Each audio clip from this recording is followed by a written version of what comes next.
אתמול שמעתי מנכדה של בבא סאלי, הבת של בבא מאיר. הייתה אצל בבא סאלי בבית, ילדה קטנה.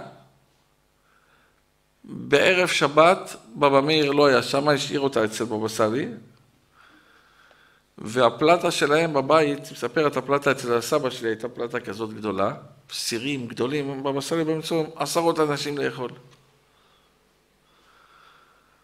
בא, והשם ירחם, היא נתקעה שם בחוטי חשמל, כל הסיר של החמין נפל עליה, רותח.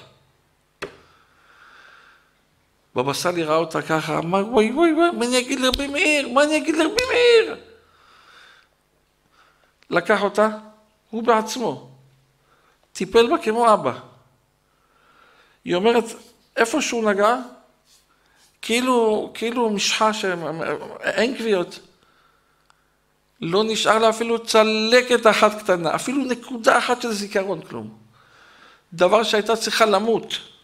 חמין, מרוקאי, נדבק על הגוף, הכל שמן, הכל כמו תינוק. למה? כי אם הצדיק רוצה, נגמר.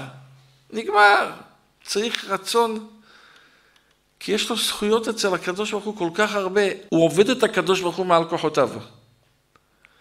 בורא העולם נותן לו גם מעבר למה שהדור זכאי, למה שהוא ראוי.